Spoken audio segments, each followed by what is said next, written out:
Yeah, we are very happy to have Arno from SINP Kolkata, who is going to talk about his very exciting new work on island and complexity in multi-boundary wormhole models in ADS3. So over to you. Please interrupt and ask questions in between because we are a small group. So let's start with the talk. Yeah. So thanks, An, for inviting me to speak and to present my work in this nice webinar series. And so I'll be talking about some recent work. And the title, as you can see, is Island and Complexity in Multi-Boundary Wormhole Models in ADS3. Uh, so let me start by talking a little bit about how we can realize multi-boundary wormholes in ADS3. So MTADS3, as we know, as a solution of Einstein's equation with constant negative curvature, is a maximally symmetric solution. And therefore, all these wormhole geometries in 3 dimensions specifically, due to lack of true bulk dynamical degrees of freedom, can be reached by removing symmetries, or other way of saying the same thing as quotienting the time slice of ADS3 or quotienting the hyperbolic space by discrete subgroups of PSL2R groups. Let me not go into the detail because I'm also not also an expert of those things much. So let me talk in an easier language, which is just all this quotienting in simpler language means in the Poincare upper half space model of ADS space or hyperbolic space, you need to identify certain geodesics, and geodesics in the upper half space model are simply semicircles. So for example, to realize a two-sided BTZ, which is dual to, from holography, we know that it is dual to the thermofield double state. And it can be realized by identifying two concentric semicircles, which are, for example, in this picture, you can see two red semicircles uh, on the upper half plane with same orientation. So each geodesic in the upper half plane can have two orientations, and for realizing the two-sided BTZ, we need to identify the two concentric semicircles or two geodesics with same orientation. Then this is the two-sided BTZ. Now, if we want to go to higher number of boundaries or higher number of genus, so we can have a general n-boundary G genus wormhole construction. And the way you do so is to identify even more semicircles or remove more symmetries. And how to increase the number of exits of the wormhole? So identify more semicircles, but they won't be concentric anymore. So for example, I have drawn this new two blue semicircles, and they have to be of the opposite orientation to each other. And they necessarily have to be on one of the two sides of this smaller concentric red semicircle. So either I can take them to be in this side or in this side. Uh, and then you simply identify these two blue semicircles, oppositely oriented blue semicircles, which will give rise to a new boundary. So previously, So the example you're discussing is ADS2 now, right? uh, yeah, or you can say a time slice of ADS3.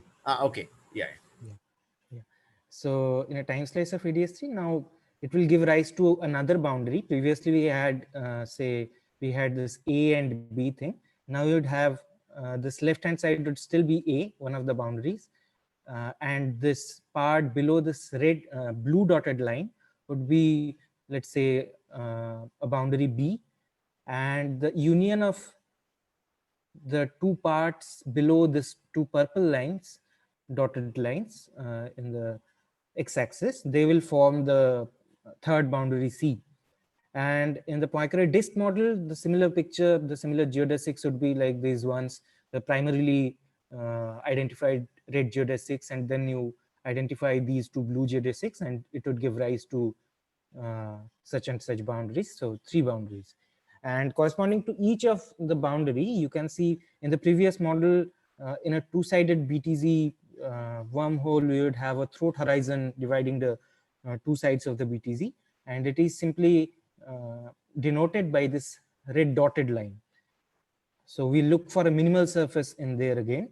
It is also called the throat horizon in this context. And when we go to the 3-boundary wormhole, instead of in case of 2-boundary wormhole, we had one such throat horizon. In case of a 3-boundary wormhole, we would have 3 such throat horizons. They are, let's say, L1, what we already had. L2 is corresponds to this second boundary B, and L3 union of L3L and L3R would constitute the throat horizon of the third boundary. So you can think that from each of the boundaries, if the CFT state that is present in the boundary, they will have access up to the throat horizon. So the A region will have access up to this point in this picture. Then B will have access up to this point only, and so will have C. So let's call the lengths of these throat horizons L1, L2, and L3. So L2 is a single connected, or L1 and L2 both are connected throat horizons, whereas L3 have 2 disconnected parts. Although after identification, they will simply be connected. But in this picture, L3 looks disconnected. Can I ask a stupid question? Yes. So firstly, you're doing Lorentzian, right? Yes. And so how do you exactly locate these boundaries? What do you mean by? I mean, this L1, L2, how did they, what's the, so how L1, do they precisely L2, and L3 are, as I mentioned, so the boundaries are these on the x-axis. So A would be one boundary, B would be another, which is the x-axis region below this L2 dotted line. And again, C would be the x-axis parts below the L3L and L3R parts. And from all those boundaries, you would have access up to the throat horizon region. If you are talking about, let's say, in the bulk from the boundary, how much do you have access up to? So A will have access up to this horizon, throat horizon. So this region between this red lines and blue geodesics, again, after identification, this part is known as the fundamental domain of the multi-boundary wormhole. And in the fundamental domain, the A part will have access up to this region until it reaches the red dotted line. So you can think it to be the entanglement wedge of the region A. So instead of a simple minimal surface, you would have this throat horizons in here, because you are not simply talking about subregions of ADS3 anymore, but you are talking about all the exits themselves have their own ADS spaces, independent ADS spaces. Okay, thanks. Okay. And yeah. So I had a related question. So here, by breaking the symmetry, you mean you are artificially adding ingredients in the theory which add wormholes in the geometry? Meaning these wormholes are constructed artificially. We do not know any explicit mechanism as to where these wormholes are coming from in the theory. Yes. These are strictly artificial objects, and what we are doing is, mathematically speaking, if you simply identify or push, what we mean by quotienting is, even after you have made this quotients or made this identifications per se, you would have at each of these exits, you would have these independent hyperbolic spaces, which you can consider to be each of those exits to be a different ADS space by itself. And so, but the geometry that you get is still a hyperbolic geometry, but it connects those ADS spaces at each of those boundaries. So the connecting thing, you call it to be a wormhole. How are we, meaning it's something as a definition, or it's coming from some underlying path integral? Or as far as I have understood, that it is central, the central point is to realize it's deeper, I would say. Even I don't understand these things at all in detail, but it is a hugely vastly described subject in mathematics as well, where people talk about these geometries as pair of pants.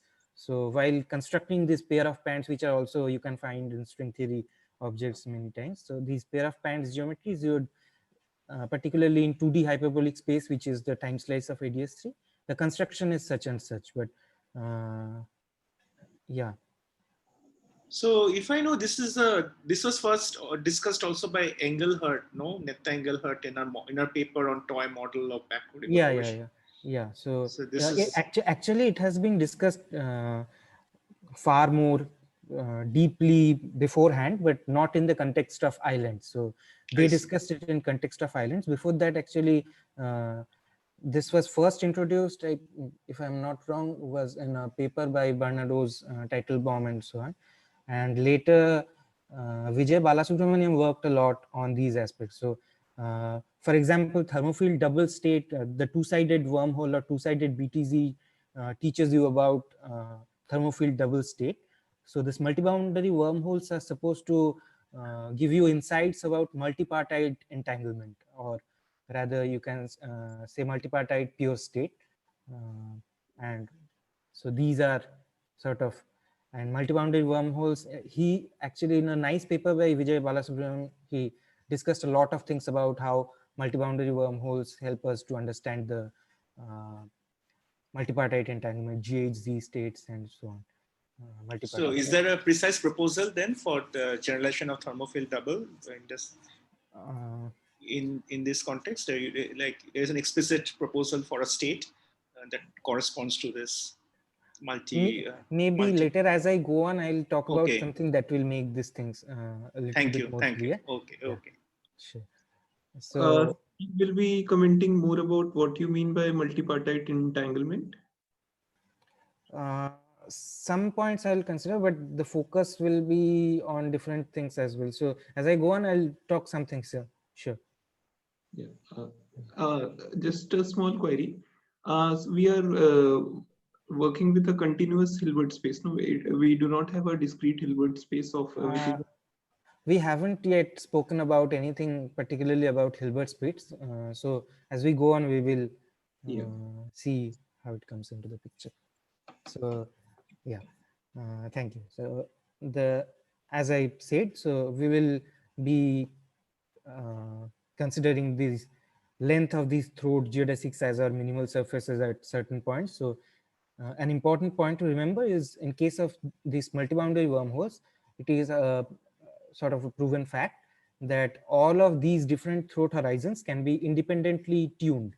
So if you change these parameters by which, let's say, how much bigger is this bigger concentric semicircle compared to the smaller concentric semicircle, that gives you a parameter. That's this lambda parameter, the ratio between the radius of these two semicircles, that will give you the length of L1. Then again, L2 will be controlled by some other parameter in here, where you introduce your new semicircles that you remove or identify, and so on. So these throat horizons, the lengths of these throat horizons can be tuned independently. So this has probably in recent times, it has also been shown in a recent paper by Caceres and Arnab and collaborators, where they talk about these from the perspective of killing horizons.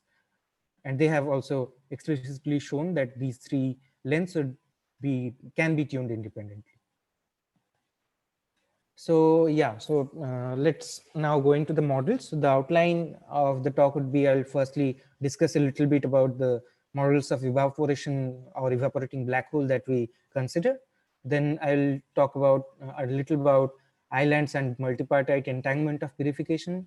Then I'll talk about, since we are going to discuss complexity, calculation of complexity, so we will discuss volumes in ADS3, how to compute volumes in ADS3. Then I'll come to the central topic, which is complexity of islands. I'll also discuss two alternate ways of realizing similar things that we get while studying this complexity of islands from the perspective of kinematic space and tensor networks. And finally, I'll end with some concluding remarks and some future directions. So to begin with, what we want to study, let me briefly mention, actually, since we are going to model the evaporating black hole, the idea, or we are going to model the islands, which are recent developments that have been done by very exciting development that have come in the picture in the last 1 year or so. So the basic idea is to realize a black hole plus radiation system as a unitarily evolving system. So any unitary system is expected, or is expected to follow, let's say if we have a unitary system where the total system firstly we simply call it A, but we have a divider which we take towards the left side as we go on in time. So the region B keeps increasing. So it is supposed to follow certain curves if we want to study the entanglement between, if we are studying a unitary quantum system, how the entanglement between A and B changes. It should be given by a curve called page curve. And so the curve looks like this. And the idea is that initially when there was no system B, so there's nothing to calculate, there's no entanglement. So the curve starts from 0. But as we keep increasing B, then the entanglement also increases. But at the point when we reach up to the half of the system, where the degrees of freedom in the A side and B side are supposedly the same, then again, from the symmetry of the structure of entanglement entropy, or rather von Neumann entropy, one can calculate and see that now A system would start behaving like just the B system a moment ago, before it got equal. And so the entanglement will again come back down to 0. This endpoint 0 is again the A system goes to, the size of A system goes to 0, and the whole system is now the B system. So the time at which the curve starts getting back towards 0 is called the page time. And quantum mechanically, the system and complement should have the same degrees of freedom at this point, or So in context of black hole evaporation, how does these ideas come into the picture? So we will consider the evaporating black hole system as the system and the radiation quanta as the complement. So initially this, let's say the black sphere or black circle denotes the primary state of the black hole evaporation. Let's say it is a pure state, and there is no black circle in the right hand side. So there is no Hawking quanta yet radiated by the evaporating black hole. But as it starts evaporating, let's say at some point, some later point, there is the black hole state is now this red dotted circle, and we have some Hawking quanta in outside the black hole radiated as well. At even a later point, let's say at the page time, we have the black hole state as this blue dotted circle, and similarly we have the radiation quanta as my blue circle in the right hand side. But now the idea of island comes in as that the Hawking quanta, if we are trying to compute the entanglement from the side of Hawking quanta, because we don't have really access inside the black hole, evaporating black hole.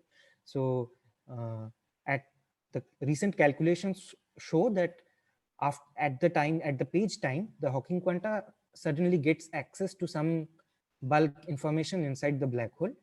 Another way of talking it is that particular region is called island, which is included in the entanglement wedge of the Hawking quanta. Another, let's say, an alternate way of saying this is what people have told again and again, is that the reason why the page curve starts coming down in these scenarios is that some of the Hawking modes outside the black hole now gets purified by their partner modes inside the black hole when this Hawking quantas outside the black hole gets access to the island region. So due to the inclusion of the island region, some of the Hawking quanta modes get purified by their partner modes inside the island, and that results in the coming down of the entanglement entropy curve at page time. So we want to model this scenario from a multi-boundary wormhole situation or model. So let us now go into the models. And the first model that we are interested in is a 3-boundary wormhole model, where there are 3 exits, one of which is much bigger than the other 2. and the smaller exits, let's say they are of the same size. So, but far smaller in size compared to the bigger exit. So the bigger exit would model our black hole, and the smaller exits are radiation storages. And as we evolve in time, the black hole evaporates, and so the bigger exit shrinks in size, whereas the smaller exits or the storage size increases, which would also mean the corresponding throat horizon of the black hole exit, let's say, which was L1 in our previous picture, L1, let's say this is L1, would keep decreasing, or rather you can, from the construction point of view, you can think that the above concentric semicircle starts coming down, and but these will have to be increased, L2 and L3, since the radiation storages are getting more and more Hawking quanta stored in them. So the way to do it is, you can't just keep decreasing this above semicircle radius, but you would also have to reduce the radius of these smaller capital R semicircles. So, and they have to be reduced in a greater rate than the rate in which the above concentric semicircle is coming down. Sorry, can I ask something about this Yes, evaporation yes. picture? So is it only at a qualitative level, or do you have quantitative equations here? We do have quantitative equations, I think. Yeah. Okay, so then I can reserve my question until then.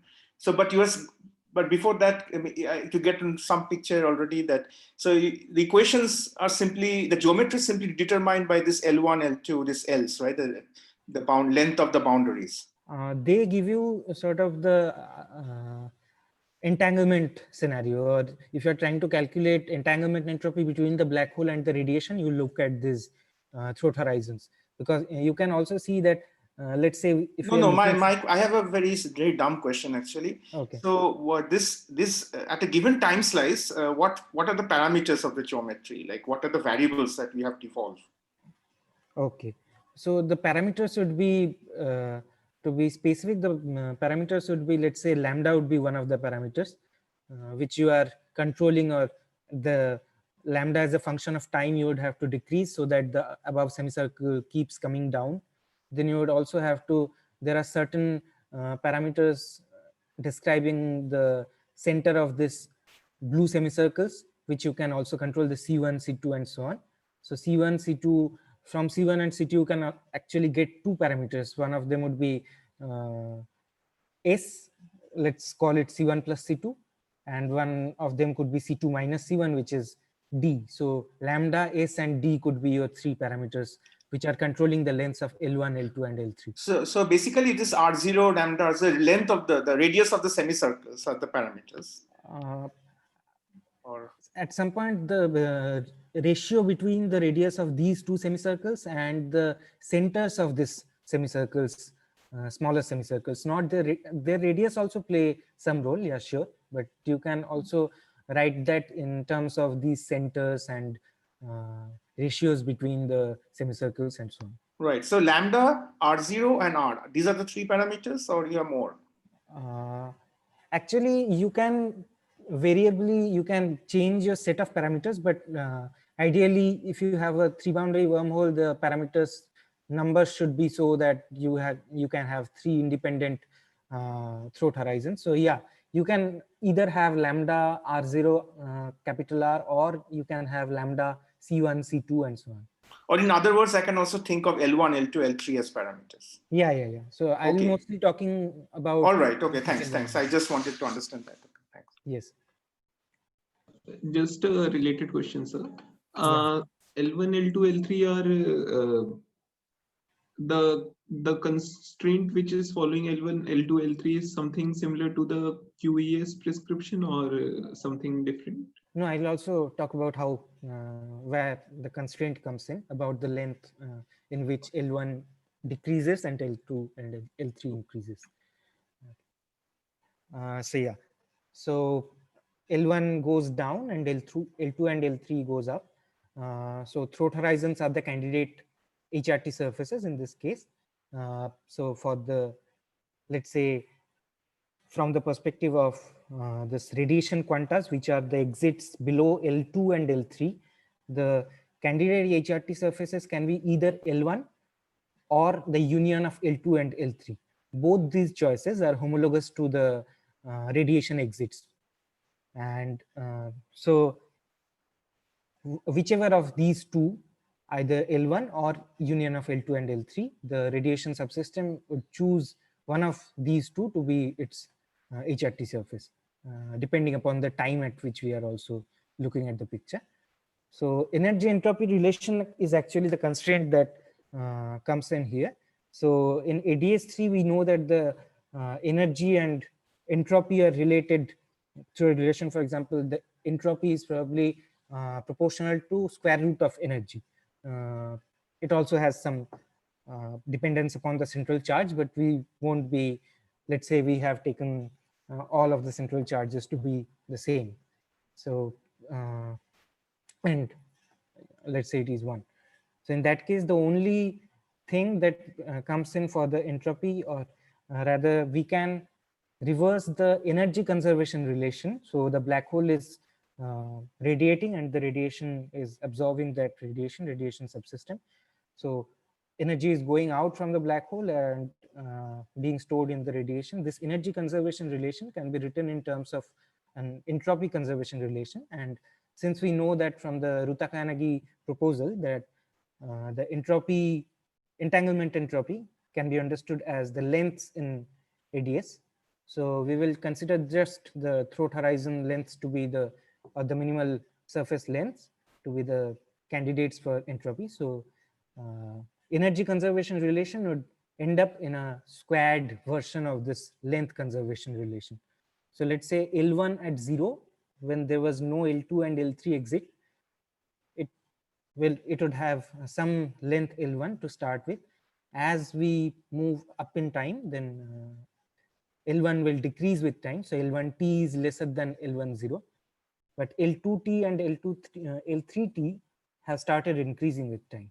So the energy conservation relation is like this, will result in a relation which is L1 at t square plus L2 at t square plus L3 at t square will be L1 at 0 square. And so from this constraint, we can also, as I already said, that we would assume there is actually a very mathematically consistent way to make this assumption explicit, which is to simply realize the center of the blue semicircles that I previously had. So I can take these centers to be related by a proportionality constant, and that proportionality constant is also the proportionality constant between the radiuses of the red semicircles. So if I identify, so lambda is a function of t in this picture, and if I take that the C2 is, let's say, root over lambda into C1, and root over lambda is also time dependent. So C2 and C1 will also be time dependent. So this constraint can explicitly make the lengths of L2 and L3 to be the same. So we take that into consideration. And so the length constraint can be simply written as L1 of t is root over L1 at 0 square minus 2 into L2 at t square. And so this was the three boundary wormhole model. Sorry, why are you saying it as a constraint? You can, I'm getting confused. I think the correct thing to say it is a consistent solution that L2 and L3 are the same, right? Whatever equations of motion you will be showing, that will have a consistent solution that two of them can be same. But yes, that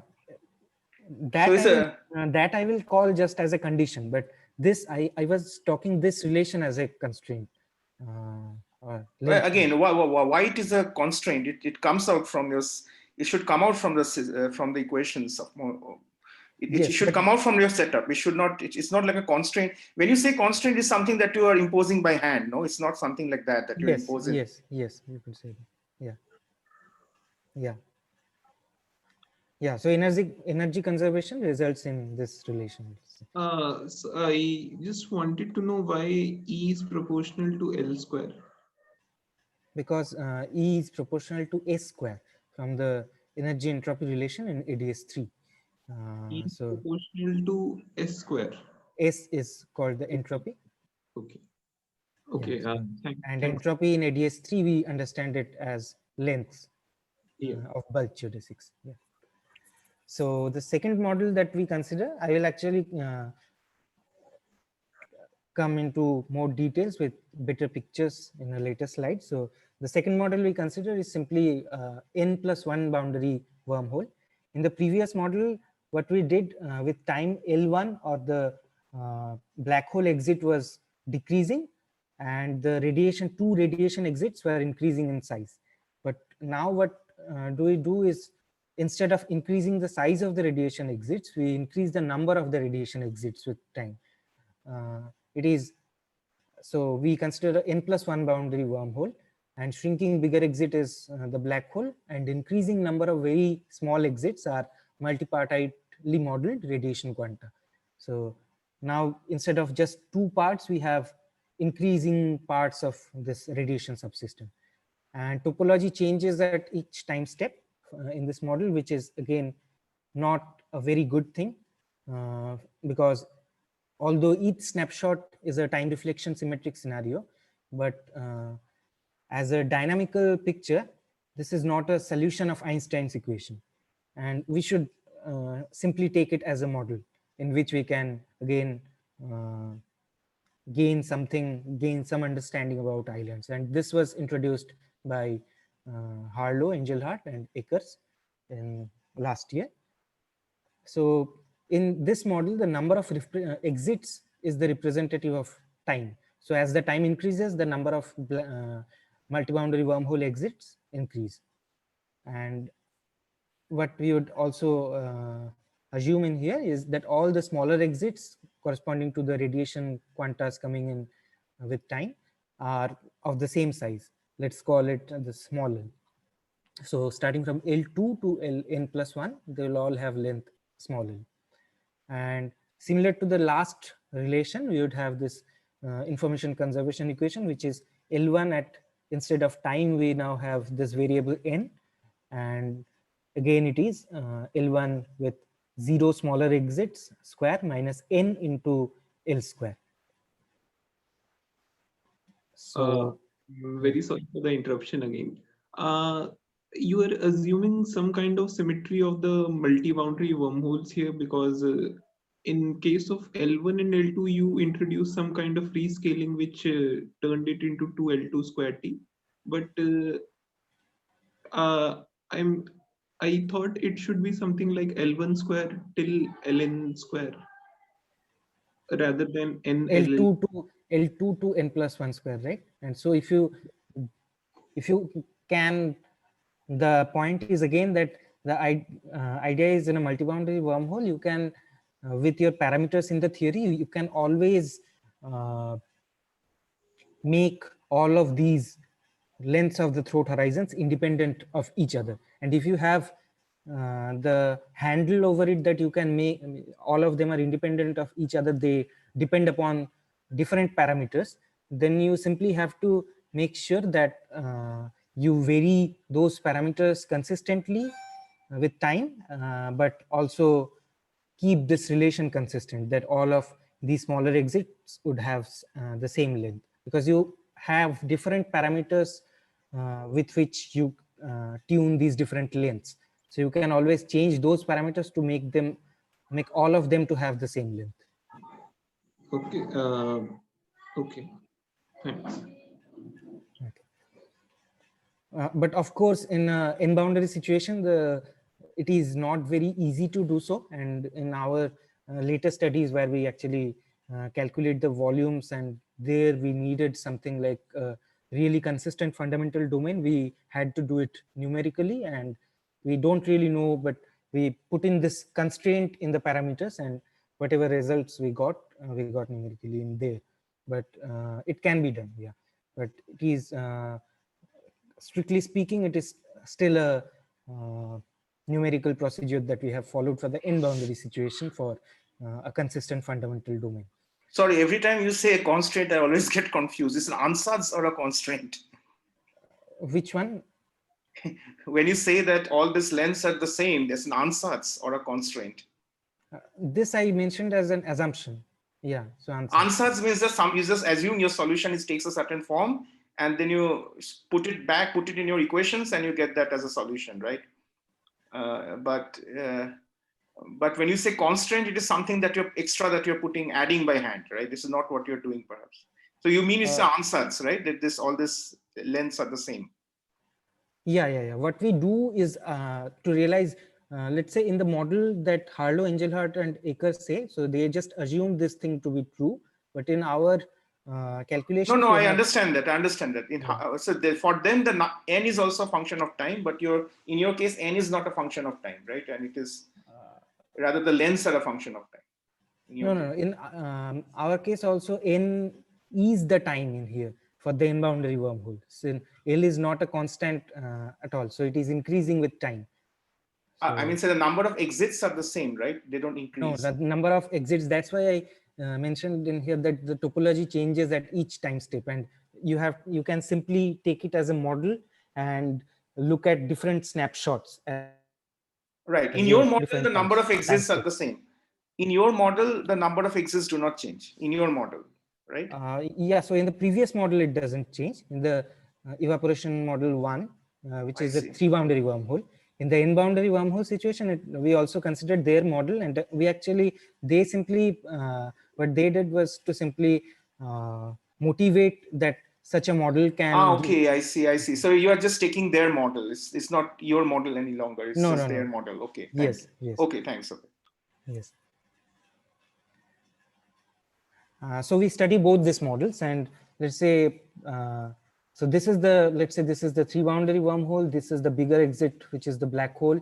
And we have 2 smaller radiation exits, R1 and R2. From the radiation sides, let's say the primary choices of HRT surfaces would be union of L2 and L3. But as time goes on and L1 decreases, whereas L2 and L3 increases, so L1 will become the changed or rather preferred HRT surface at a later time. And that means that if we are talking about the entanglement wedge of the union of R1 and R2, this new region, this red dashed red marked region, gets added to the entanglement wedge of the radiation quanta. So in these models, again in the n-boundary model, let's say, although I have add this new part in going from 3 to 4, but depending upon your initial value of L0 and how much, so depending upon your initial value of this length in the n-boundary model, that would decide at which value of n does this change of preferred HRT surface happens. So initially in this case, again, the radiation quantas would have the HRT surface to be the unions of the smaller L-length throat horizons, and at a later time where this L0 prime, let's say the changed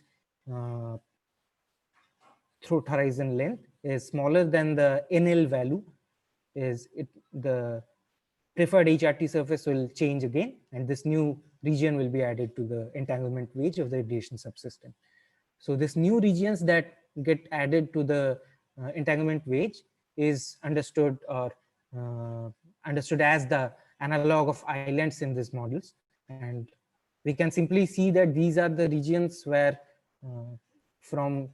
if you are looking from individual exits, you would have never access to this region. So this is the region also called as causal shadow or entanglement shadow. So it gets access to that region when we consider the union of the smaller radiation exits. If you take simply one exit, you would never be able to go into this region, or you would never have access over this region. But if you take the union of all this radiation smaller exits, you would, at a later time, you would have access of the causal shadow region in your entanglement wedge. So yeah. So now let me talk a little bit about the island and multipartite entanglement of purification. So since at some point INS was asking about this sense, if we can understand something about multipartite entanglement from this thing. So I wrote a paper earlier this year in which I discussed about these things. So again, I found some relations with something called entanglement of purification. And the way to understand entanglement of purification is that it simply gives you simply measures entanglement between parts of a mixed state for you. So usually when we talk about entanglement between two parts A and B, the union of A and B has to be necessarily a pure state. But in case A union B is a mixed state, how do you calculate the entanglement between A and B?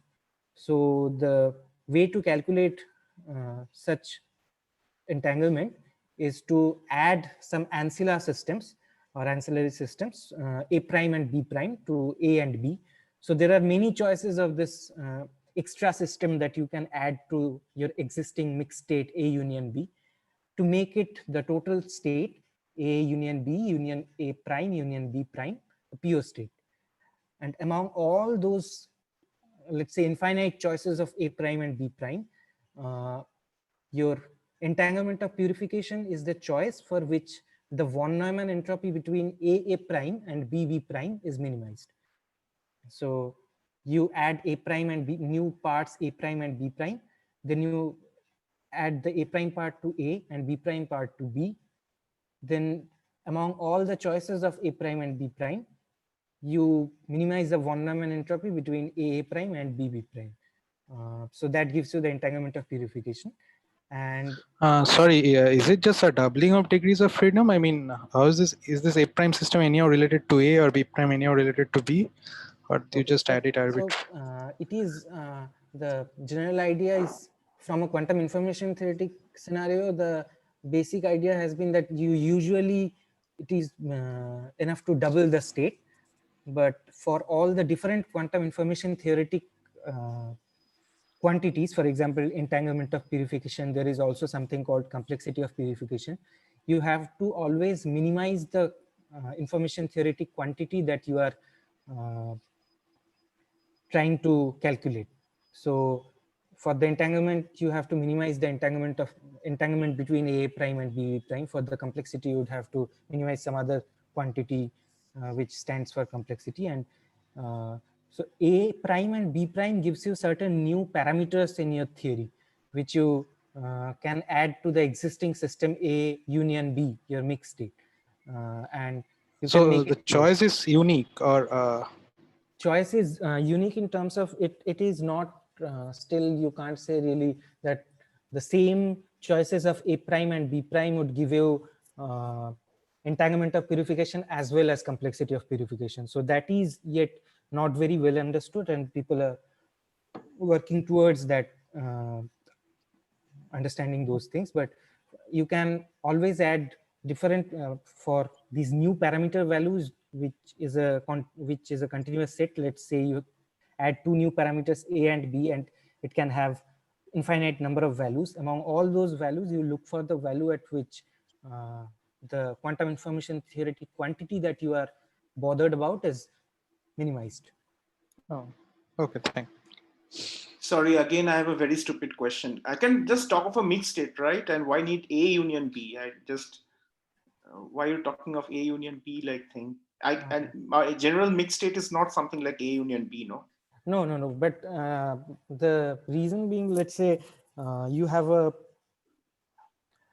mixed state, but the very reason I'm talking about A union B is because I want to calculate entanglement between parts of a mixed state. So if you divide the mixed state into two parts, A and B, because if you so you're not computing here entanglement entropy. You're no, not at all. This is a different entanglement measure, which so is it is what? It is something like mutual information, or no, this is simply entanglement of purification, this is called.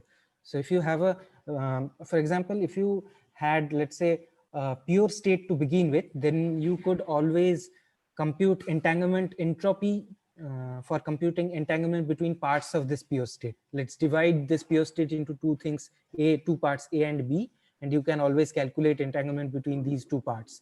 But but this is a sort of a, you're already having some kind of bipartite system in a way to begin with, and then you're talking of the purification. No, but the bipartite state is not a pure state. The bipartite state, the beginning state is a mixed state, and I want to calculate, let's say, entanglement, some entanglement theoretic measure between parts of this mixed state. There is no pure state to begin with. You have No, to add, I understand that, but what exactly will be pure after you add this ancillary system? The whole for A, B union, A prime union, B prime will be yes, pure after that. yes. And but A union, A prime on its own is not pure, and B union, no, B no. prime is not No. is pure. Again, AA prime and BB prime are two mixed states, let's say, but their union makes them a pure state. Okay, thanks. Okay, so the quantity was have been calculated for free field theories and CFTs as well. There are some computations, but the holographic proposal came in a couple of years ago, which was given by Takanagi and Umemoto. So let's say I have a Poincare disk and I have removed these two gray marked parts from my picture. So now this A and B regions that I have marked, they do not constitute any pure state as a combination anymore. What they constitute is a mixed state. A union B is now a mixed state in the boundary theory as well. And if I'm trying to compute the entanglement between parts of this mixed state, the parts A and B, then the holographic proposal is the entanglement of purification is given by this dotted line in here, which is also known as the entanglement wedge cross section. And if you remember what we had for the two-sided BTZ case, we again had two boundaries, and this picture in the Poincare upper half space would again look like this, which is very similar to the two-sided BTZ picture that we had earlier. And the throat horizon length that we had in there is simply this dotted line in the Poincare upper half space model, which is again stands for the entanglement wedge cross section from the perspective of entanglement of purification.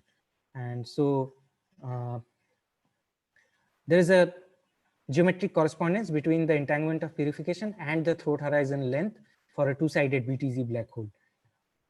Now, we took this idea to the multipartite case. So there is also something known as multipartite entanglement of purification, which is instead of dividing the mixed state. I'm very sorry for interrupting you again and again. Can we move to the previous slide? Yes. EWCS is something which is like complementing two regions whose union is pure. It's like making two complementary regions whose union is a pure state.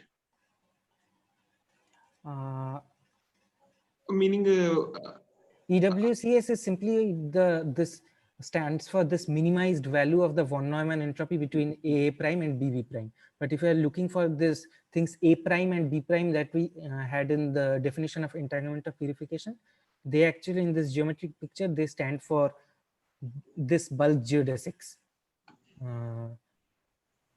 which are the boundary of the removed regions that I removed for making the state mixed state. So this gray regions boundary, this bulk geodesic, they are sort of the candidates for A prime and B prime. So whichever thing is in the side of A, this part of this geodesic and this part of this lower geodesic, they will constitute your A prime.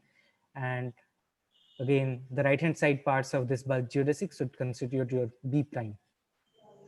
So when you take this limit, when A union B is pure, right? Then it becomes something like a mutual. No, then it simply becomes your usual definition of von Neumann entropy.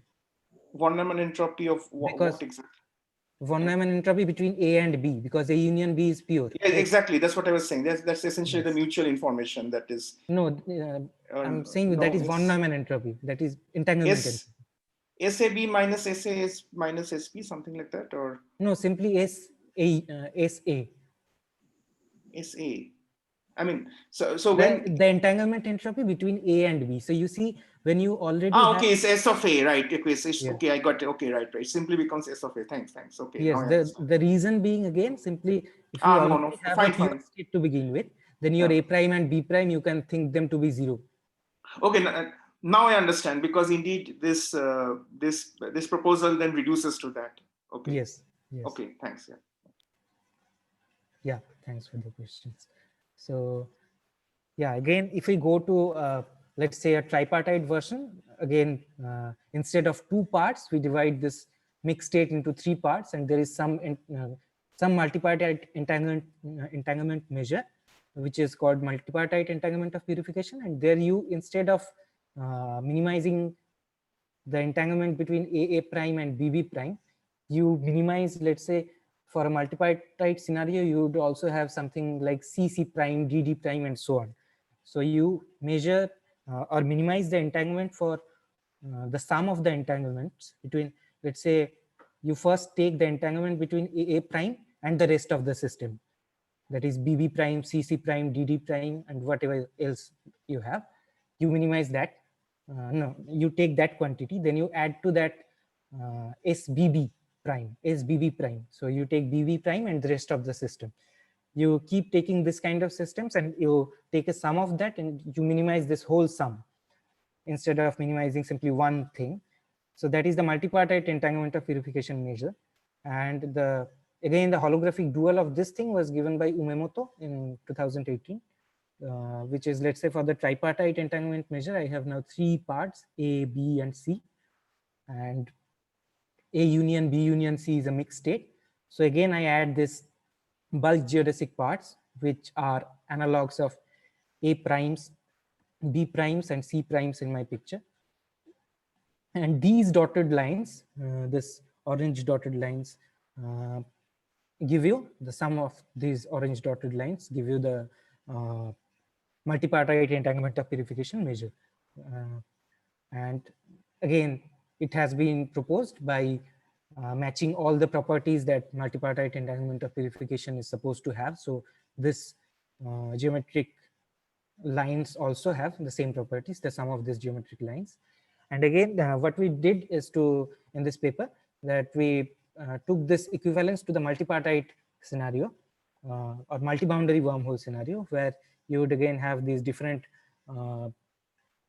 bulk throat horizons instead of this entanglement wedge cross sections. And we discussed how much can we realize this to be again dual to the multipartite entanglement wedge cross section, the sum of the throat horizons.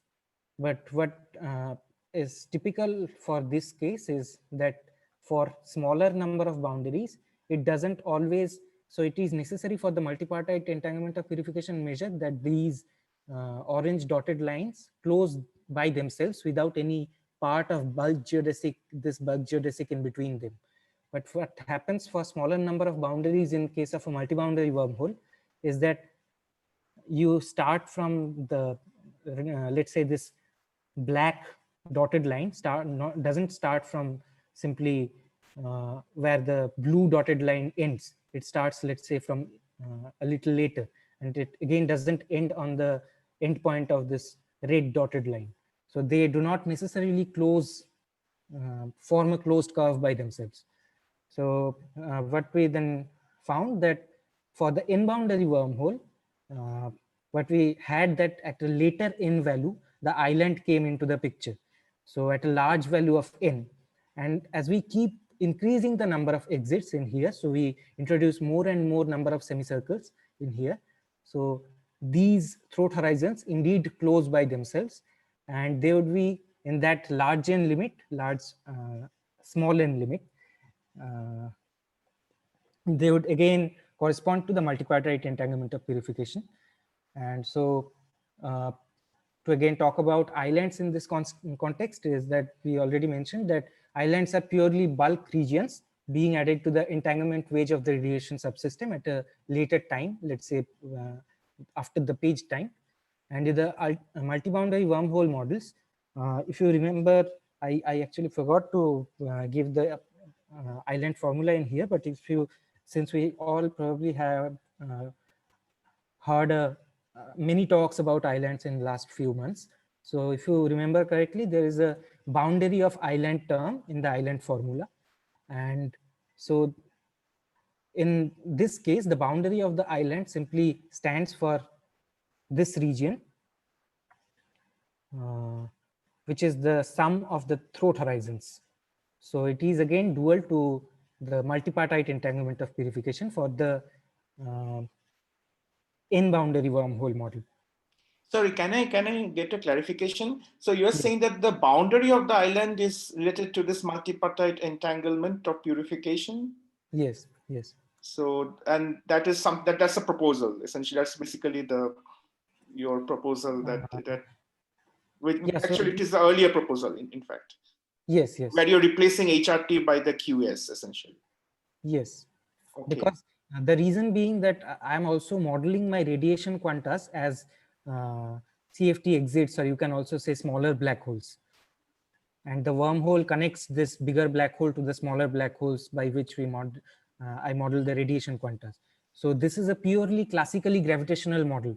So in this picture, in your island formula, you usually have one gravitational term, which is the boundary of the island over 4G. And you also have a bulk entanglement entropy term, which is simply a field theoretic entanglement entropy term between the radiation subsystem union the island.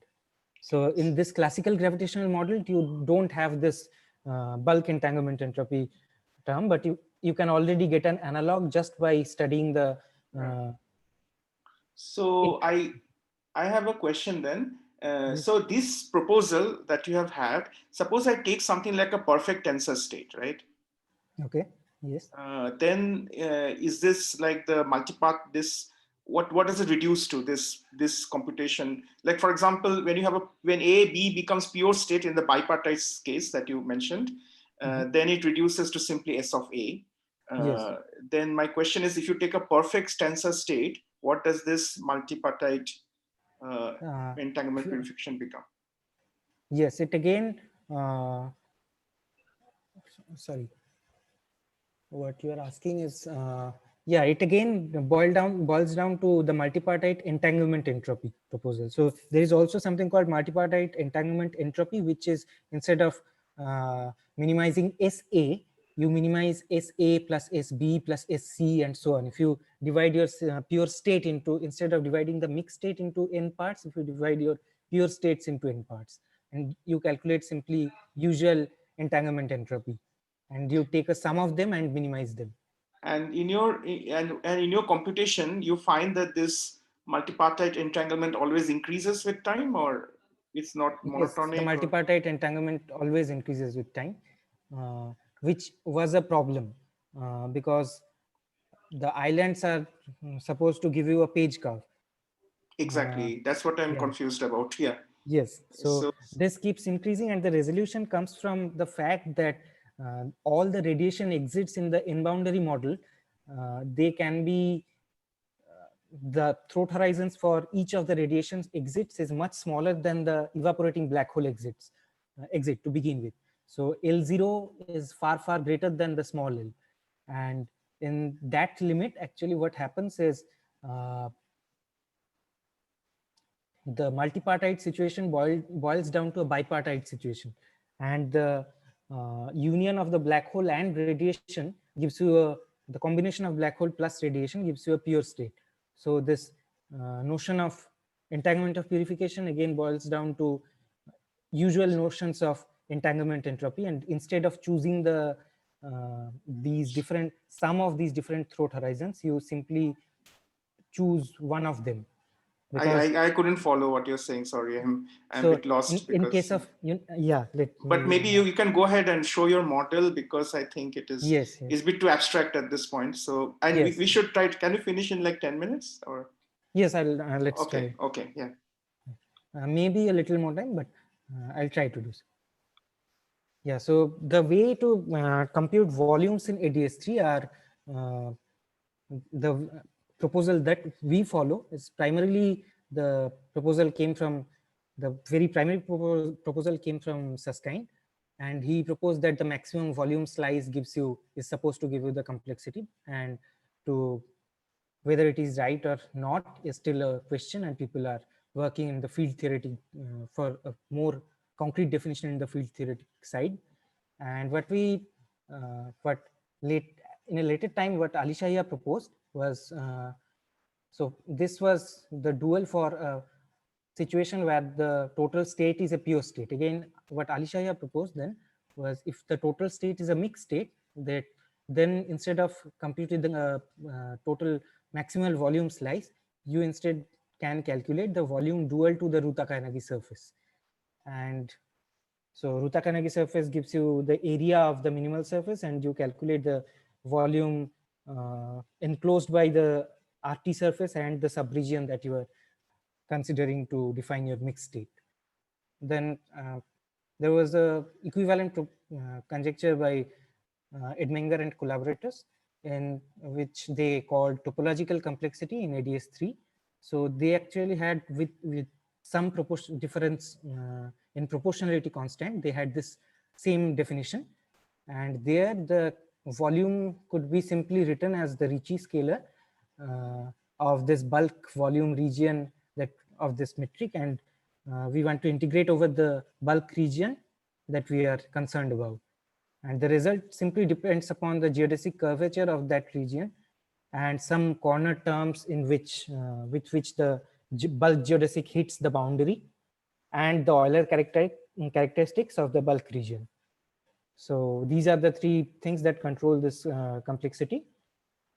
And it is important to note that the bulk geodesics, since I mentioned this corner angles, these bulk geodesics always make an angle pi over 2 reaching the boundary, with the boundary, let's say. So what happens to the volume when the HRT surface change? So let's say this black line is my minimal surface, and I always have to introduce some UV cutoff while computing the volume. So I introduce that, and I want to compute the integration, or do the integration over this region. So there are two scenarios where we can see such a HRT preference of HRT change, even in the ADS3 scenario, not going into the multi-boundary wormhole situation. So one is, if I say that this boundary regions are my A and B regions, and I want to calculate the entanglement between let's say A union B and the rest of the system. So A union B and the rest of the system entanglement will be either given by the union of these two minimal surfaces or the connected minimal surface, which is this one. So in case the connected minimal surface, if I keep increasing the size of A and B or these regions in the boundary, so at some point the connected minimal surfaces, these two mentioned minimal surfaces, will become the preferred choices, and some volume is getting added. You can already see this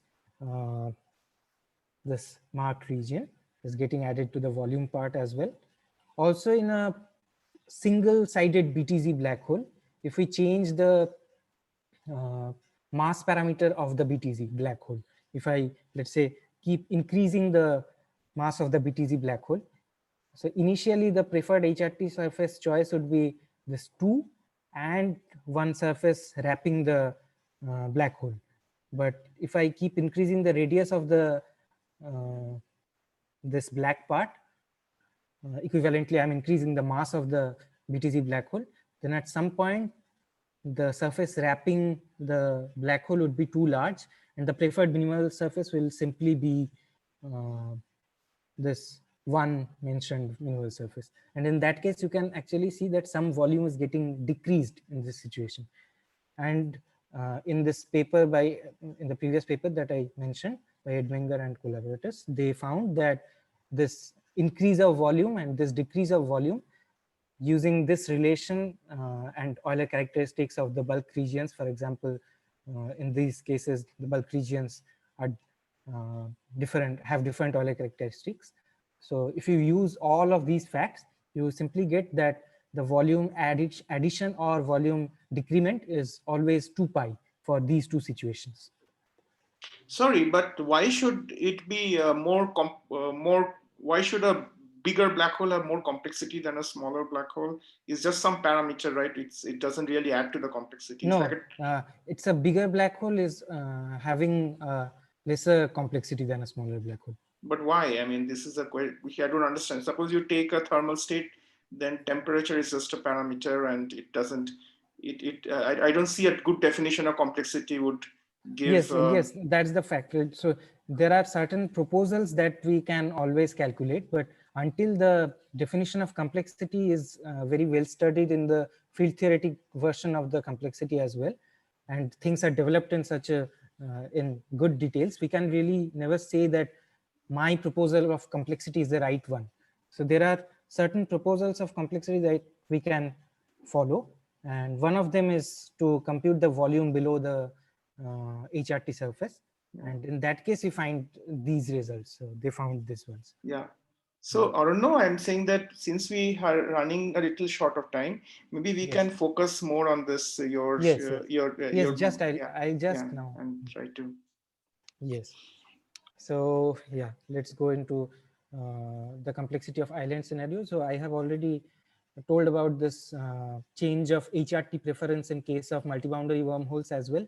So there is the volume of the causal shadow region again gets added to the radiation subsystem entanglement wedge, and we simply calculated this volume of the causal shadow region using again the relation that I showed earlier, using those using the Gauss-Bonnet theorem in hyperbolic space, and also the Euler characteristics of the corresponding bulk regions that we are calculating the volume of.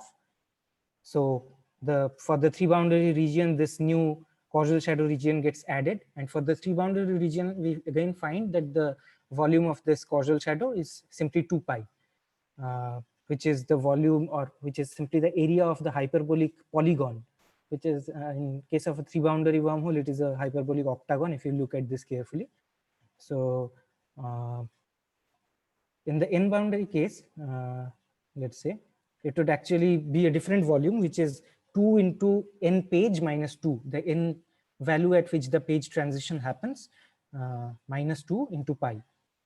And so in both of the cases, in the three boundary model, this is the jump that we just talked about, but the overall complexity curve that for the three boundary model, we computed it exactly, and for the n boundary model, there was some approximations involved. So there are two solutions, exact solutions for the with a consistent fundamental domain condition. So So I don't know one thing.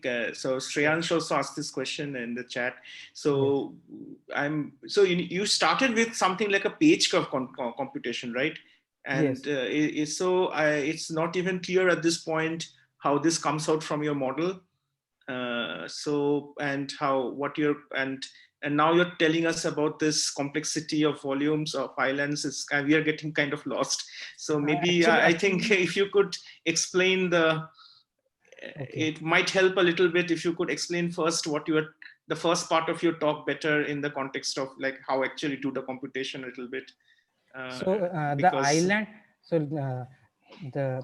our work was on complexity of islands, but in this scenario, in these models, but I guess you're asking about the entanglement entropy. No, I just asking that you like in the beginning you're talking of this multipartite thing, and we're talking of some resolution and like computation of the page curve. That is how you started everything, no? And now you're suddenly going to complexity of islands.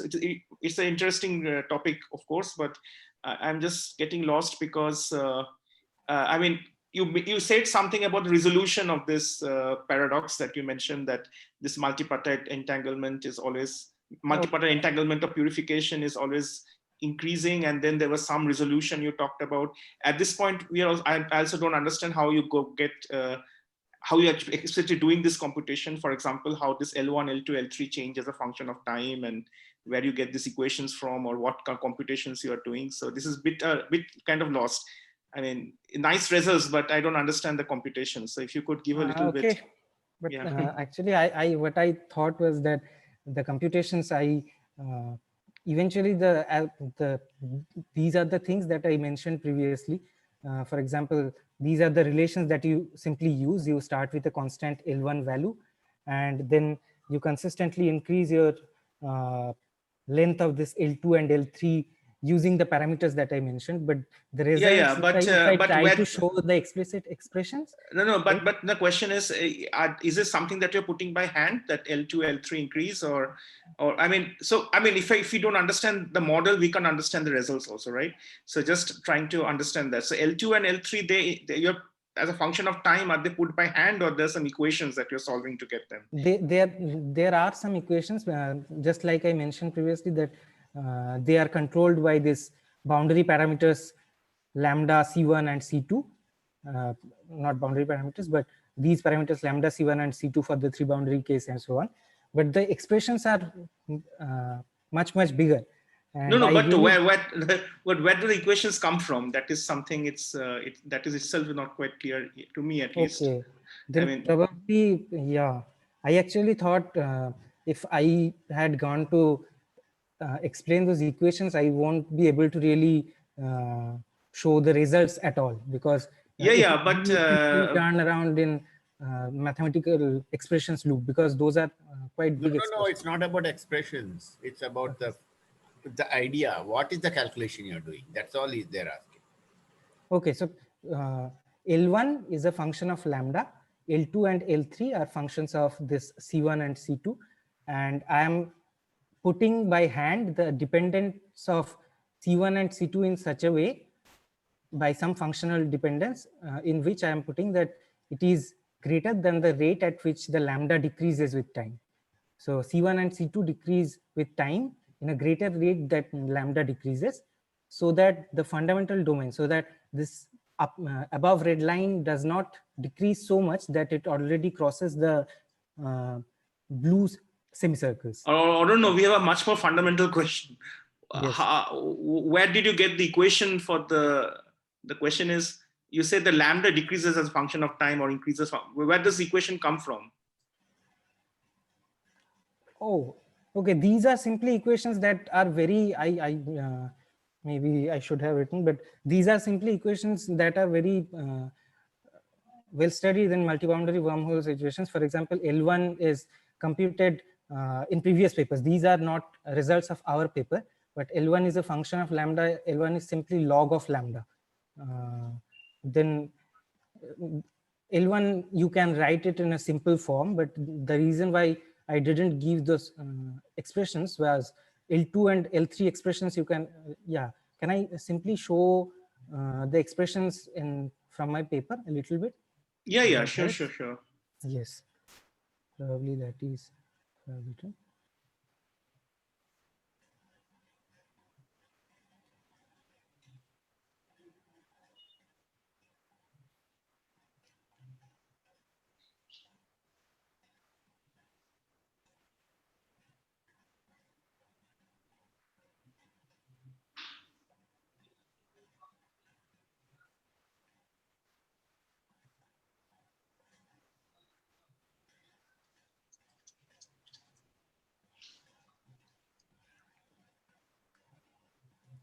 Yeah, so these are eventually, let me just, as I'm going through, these are the two corresponding page curves that we get by varying the, by tracking the corresponding minimal surface lengths. So this is for the 3 boundary scenario, and this is for the in-boundary case. And the expressions to be precise is these ones, which is L1, here actually L2 and L3 are marked as L1 and L2. So these are the lengths of the corresponding throat horizons for the radiation exits, L1 and L2. And we find them by simply, there is nothing that you do instead of defining a consistent fundamental domain. For example, if here we took C1 equals mu plus 1 over 2 into R0, and C2 equals to mu into C1. Here, mu is simply root over lambda, the lambda parameter that I had in my slides. So if you write in terms of those parameters, you find that, again, you can write the L1 length in terms of mu and capital R, and L2 length, you can also write in terms of mu and capital R. With these conditions, C2 C1, C2, and so on. And you simply have to find the minimal surface that give you the expressions in terms of these parameters, which is to minimize again So certain action. is mu a time or something, or it's simply a what is mu actually? I mean, this is No, mu is the square root of the proportionality constant between the radiuses of the upper concentric semicircle and the lower concentric. okay. It's semicircle. lambda in your what you're Yeah. saying. But then the question is this is something that you're varying, right? Lambda is you're varying.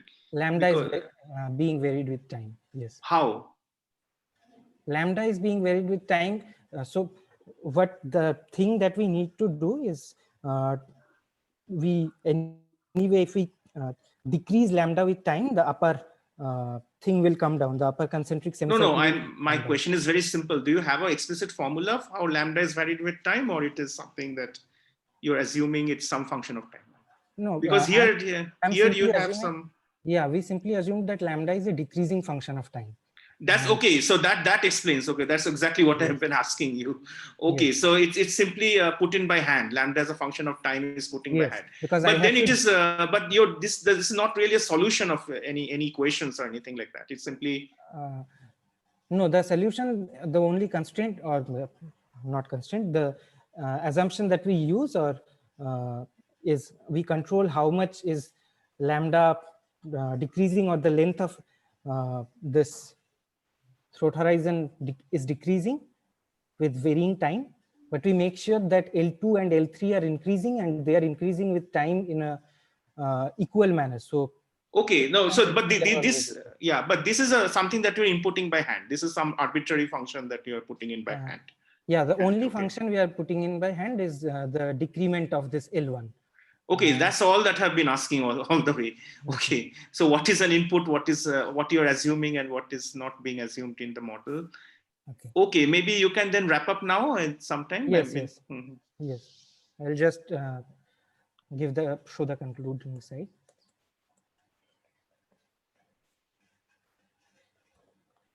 So in both of these cases, we find actually two candidate curves. So for the 3-boundary case as well as for the n-boundary case.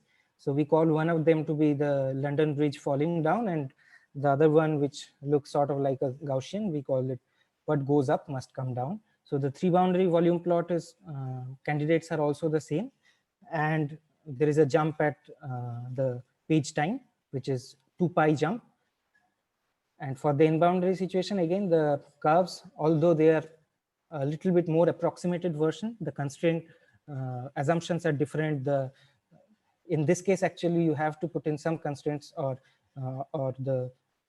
through which you have to control the time dependence you are putting in. So to make sense of the fundamental domain. And in that case, But what is the meaning of this curve? I mean, what does this complexity of island tell you? So the complexity of island is essentially simply this jump, but the overall nature of, since we really do not have any understanding about how the radiation state as a quantum state behaves, so we do not really have any intuition about how the complexity of that state should behave like. So there is no written form for the quantum state of the radiation as well. So until that is understood, it is hard to understand what the whole curve signifies. But these are the candidate complexity curves in the suggested models. And the complexity of islands are signified simply by the jump at the page time.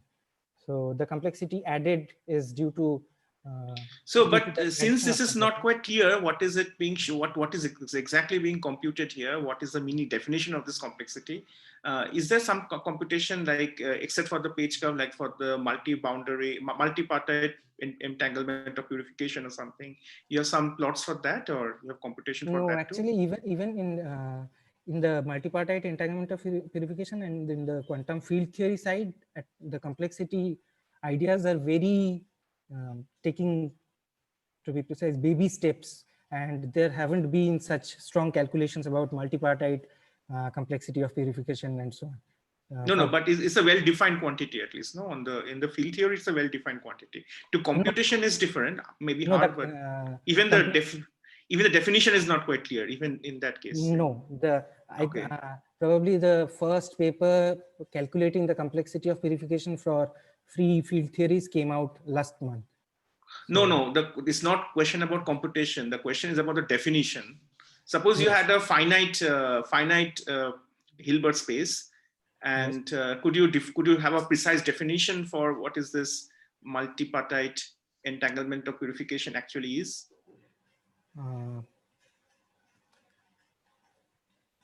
Yeah. That definition is, I think. Yeah, I also thought so, right? I mean, this is, Yes. we have a definition. At least, Yes. okay, whether you can compute it is a different matter, but at least there's a Yes. definition. In the case of complexity, there is the definition itself is not quite clear, I think. What No. exactly is the definition on But that? what we are computing the complexity we are calculating is not really the multipartite complexity of purification. Rather, I would say that the volume being added to the island part is the multipartite complexity of purification, which Okay, I see. are good. So this whole complexity plot is not for the multipartite complexity of purification, but you are previously studying the radiation quantas, and at the page time, the island is added, and there is a finite jump in this complexity curve, which is 2 pi in case of 3 boundary model and 2 into n page minus 2 into pi for the n boundary model. And these values are exactly same as some previously studied scenarios, also involving multipartite purification complexity, but they did not study a evaporating black hole or such situations. They did not study a black hole evaporation model, but rather they studied, they conjectured that this is the multipartite complexity of purification. Okay. So we find the same value to be our jump in complexity at the page time. So Okay, very that good. is the I just had a last question. Yes. Why are we considering complexity of islands? Meaning, what is the motivation behind studying complexity for the islands? Does it have something new in the? So yes, the reason probably is that since we do not have a clear understanding of the radiation state yet, how is it behaving?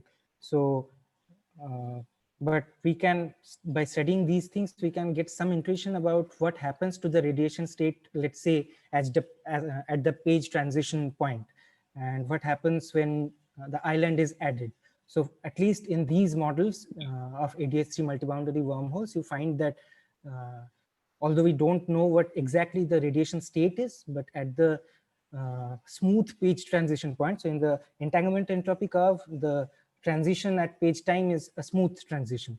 But in the complexity, you find there is a jump. So the idea or our explanation is that due to the purification of certain Hawking modes with their inner partners, you get access or inclusion of islands in the entanglement wedge, you get access to some new non-trivial number of gates, quantum gates, due to which your complexity increases. You have to use this new set of quantum gates, and due to that thing, there is an increase in your complexity at this point. Okay, so the motivation is that at the page time, there is an abrupt change in the volume of the horizon of the black hole, and we use complexity as an ingredient to explain why this is happening. No, we really want to have some intuition about how the radiation state evolves through the time, throughout the process of evaporation. And since we don't really have a quantum state expressing or telling us about explicitly what the radiation state is, so we studied the complexity of the radiation subsystem.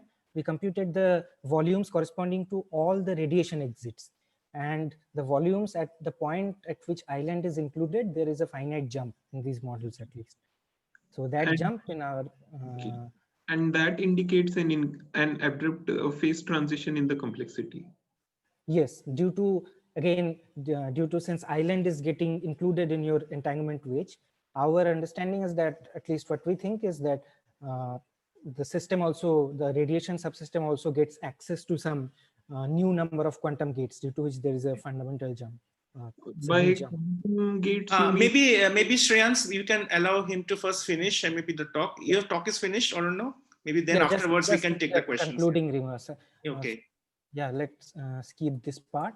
And what we also did is we motivated that the same finite jump that I mentioned for the 3-boundary and n-boundary cases can be reproduced using something called kinematic space and tensor networks. But the crux of the result is the same, that there is a finite jump at the page transition point, some volume, causal shadow volume gets added, and which is same as previously computed volumes, which are conjectured to be the multipartite purification complexity by previously this was calculated in one paper called holographic purification complexity by Caceres, and there was also some work by Maxfield, Marolf, and so on. So we find the same result. So the conclusion part, I already probably explained these things to Shreyansh's question, answer Shreyansh's question. So island inclusion means in our understanding, Hawking modes are getting purified and we are getting, the system gets access to certain new quantum gates. And kinematic space and tensor networks give us strong integral identities and properties of central tensors that gives a general treatment of these entanglement shadows in ADS3, a way to treat these entanglement shadows or causal shadows generally from different perspectives.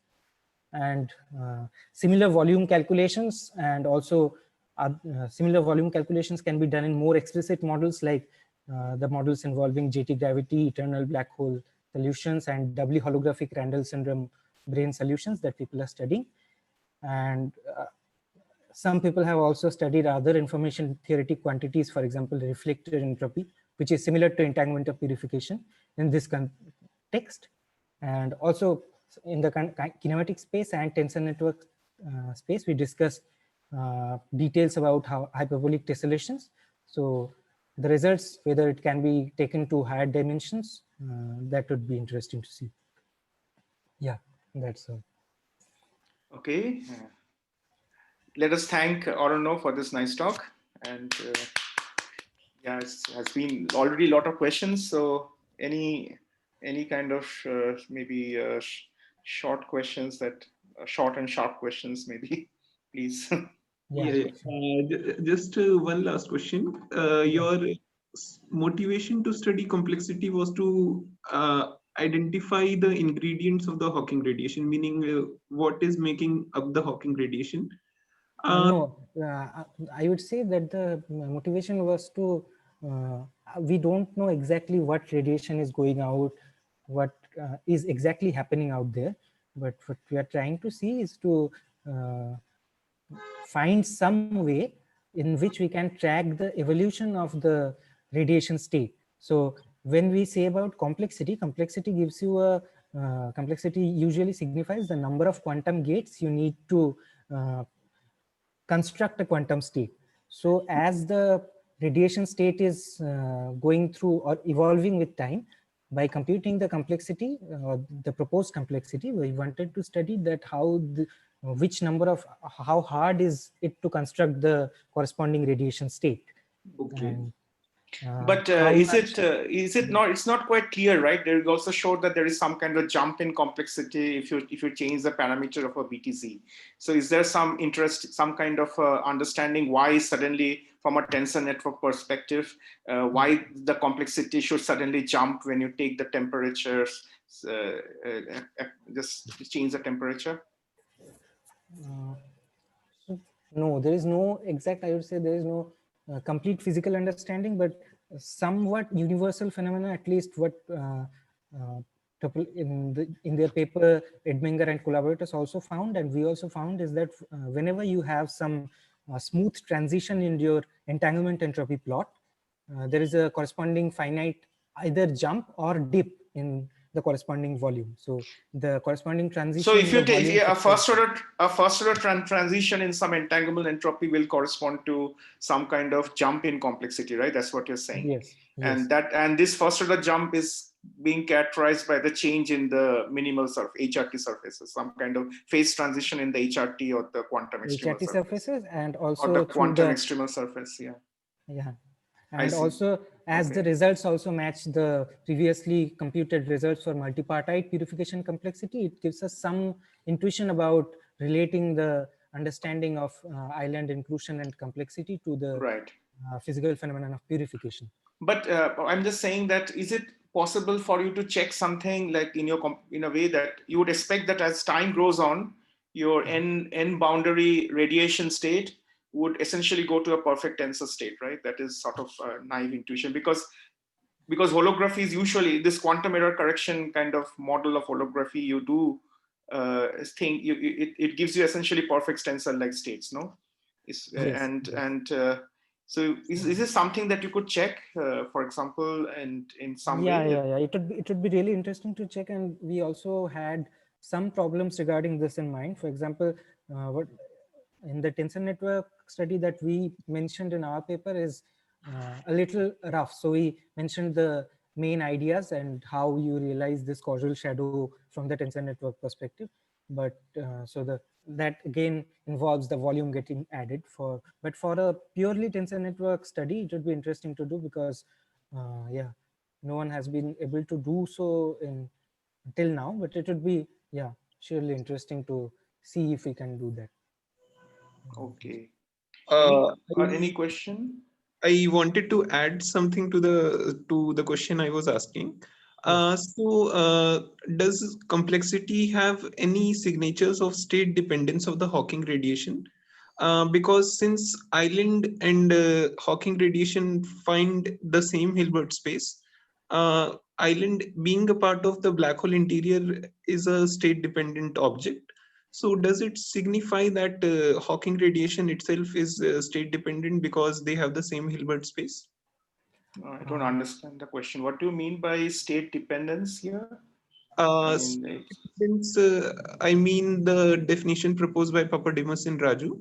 That but that is a different thing. But here you have some explicit. The total state is something, some pure state, right? And don't understand. I was assuming the um, East Coast model where they evaporated the Hawking radiation into a bath.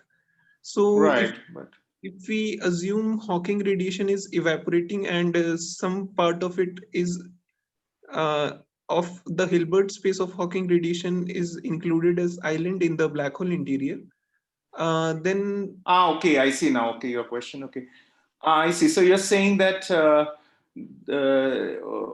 right. So you're saying that somehow that you need to the inclusion of island means that some of the degrees of freedom that are in the bath are actually are now getting access to the things inside the horizon, and the total Hilbert space actually will now also include those, right? Yeah. But I think that maybe this is a bit too premature to say something like that, because in principle it's a semi-classical geometry that you're talking about, right? So the semi-classical geometry is only computing, I think, trace rho to the power n or something, and I think it should not be taken more literally than that. I mean, I would think that it is simply, I think what exactly is happening, how the mechanism of this, it doesn't really. So I think this was a discussion that also happened in our conference. This computation doesn't really tell you that directly the mechanism in which this information loss paradox is actually resolved, as far as I understand. So it is simply, maybe it's a very long discussion. Maybe I don't know whether we should like to have it now. It's already too late. But I would just like to make one comment if regarding there's a comment, I think that since a new region is suddenly getting added to the entanglement wedge of the Hawking radiation at the page time, so that region should definitely have some effect on the Hilbert space, or should surely be the part of the Hilbert space of the Hawking radiation. And whether it is common to interior of the black hole after page time as well or not, that is still a question we cannot answer. Or rather, the information paradox is nowhere closer to its resolution. I'd say simply we are hovering around the central question, which is to exactly quantify the radiation state. If we know the radiation state, then you can talk about the Hilbert space of the radiation Hawking quanta and so on. But what we are calculating now, or what people have calculated in last year or so, are questions around that central question. But the central question still remains unsolved, I would say. I think complexity seems to be playing a role if we assume Hawking radiation is state dependent using the framework which has been worked out in the island formalism. Yes. And Okay, so okay, Shreyans, so okay. So I think we should take it as a comment and try to, if it's a short comment, maybe you can finish it. Otherwise, we have to really close because it's already too late. yeah. Yeah. And You want to add something which is in briefly, or you want to have?